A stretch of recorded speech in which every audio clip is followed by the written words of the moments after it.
Assalamualaikum warahmatullahi wabarakatuh. Jumpa lagi di channel saya Yudi Official. Banget nih pertanyaan kepada saya nih tentang masalah bagaimana caranya menghadapi penyebaran data dan kita ini disebarluaskan kontak-kontak kita ya. Dia meminjam uang di aplikasi pinjaman online ilegal dan pihak pinjaman online ilegal ini dia menelpon kontak-kontak yang ada di handphone kita ataupun mengechat untuk penggalangan dana. Ini bagaimana sih Bang caranya mengatasinya? Jadi pertanyaannya seperti itu ya. Ini cukup banyak banget ya yang menanyakan seperti itu. Jadi apa sih yang harus dilakukan apabila aib kita itu disebarluaskan kepada kontak-kontak yang ada di handphone kita? Sebelum Anda menyaksikan tip dari saya, alangkah baiknya Anda support channel saya dengan subscribe dan jangan lupa untuk nyalakan lonceng notifikasinya agar Anda tidak pernah ketinggalan video terbaru dari channel Yudi Official.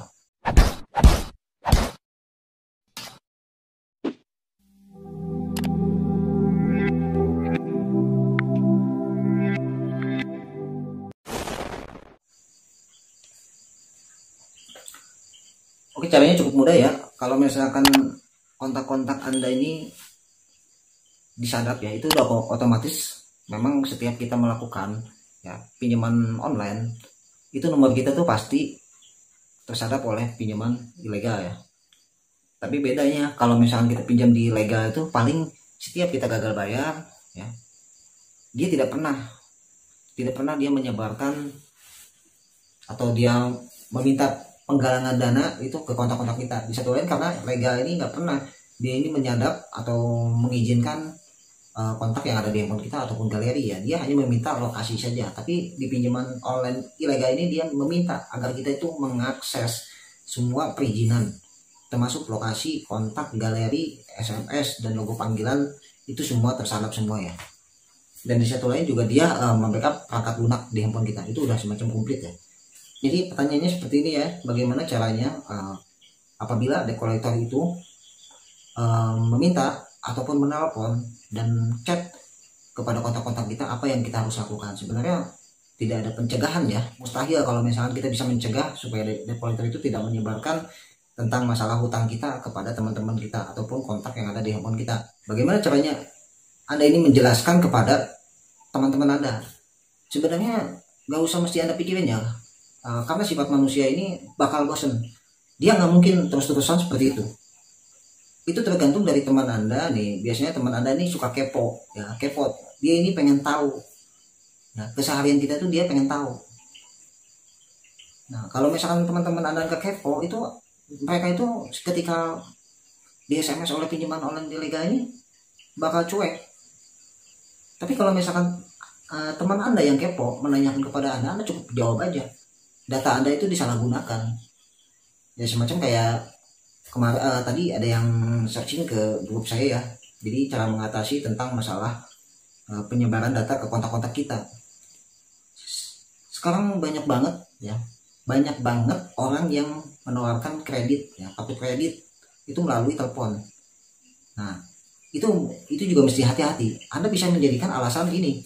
Ya mungkin di saat waktu itu saya ada penawaran tentang masalah saya ini ditawarkan untuk mengajukan kartu kredit, meminta untuk foto KTP, foto selfie ya, ataupun yang lainnya. Nah itulah bisa Anda jadikan alasan. Waktu itu saya pernah ditelepon oleh pihak bank tawarkan kartu kredit dan kita harus memotokan identitas kita ataupun kita harus memotokan foto selfie kita. Nah setelah itu data bisa disalahgunakan. Itu bisa jadi alasan ya, bisa jadi alasan untuk Anda untuk membalas chat kepada teman Anda yang kepo tentang dia ini pengen tahu apakah benar Anda ini meminjam uang di aplikasi pinjaman online ilegal. Jadi selama ini sih saya belum pernah ya debt collector itu WhatsApp ataupun ngechat dan telepon ke kontak-kontak yang ada di handphone saya belum pernah seperti itu. Tapi ini bisa jadi alasan untuk Anda menjelaskan kepada teman Anda bahwa data Anda ini digunakan ataupun disalahgunakan oleh pihak tersebut. Anda bisa jelaskan, nanti akan ada pemahaman mungkin bagi teman Anda yang kepo itu. Anda ini cukup menjawab seperti itu. Tapi kalau misalkan dia tidak percaya, ya kita tinggal bilang saja bahwa kita itu kalau benar-benar pinjam, di situ kan tertuliskan alamat saya, alamat KTP saya. Kalau misalnya ada yang seperti itu, silakan. Apabila saya benar meminjam uang, suruh datang aja ke alamat tersebut. Ya. Jadi pihak pinjaman online ilegal ini dia pengen puas pada debiturnya yang gagal bayar tuh, dia pengen puas. Jadi supaya benar-benar Anda ini malu, supaya Anda ini bayar, dan setelah Anda bayar dia bakal berhenti untuk melakukan penyebaran data seperti itu. Sebenarnya nggak usah pusing sih ya, kalau misalkan Anda disebarin data ya malu-malu cuma sebentar ya, karena sifat manusia ini nggak lama dia bakal bosen dan dia juga bakal capek. Buat apa kalau misalkan dia mengechat ya kepada kontak-kontak yang ada di handphone Anda, kalau memang tidak ada hasilnya dia bakal bosen. Jadi nggak ada gunanya dia mengechat kontak-kontak yang ada di handphone kita. Itu hanya sekedar dia ingin puas ya, ingin puas supaya Anda ini malu karena Anda gagal bayar, gaji diri potong. Tips dari saya, kalau misalkan ada yang seperti itu, tinggal Anda jawab seperti itu aja ya. Data Anda ini disalahgunakan. Jadi jangan sampai Anda ini mengechat terlebih dahulu pada teman-teman Anda ataupun kepada kontak teman Anda gitu kan, bahwa Anda ini mengechat kalau misalkan ada yang nanyain saya masalah hutang, tolong jawab seperti ini.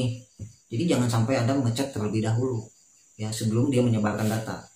Nah, kalau misalkan nggak ada yang ngechat ke kita, teman-teman yang ada di kontak kita, Anda cukup diam saja, nggak usah mesti Anda mencari ataupun Anda mengechat terlebih dahulu.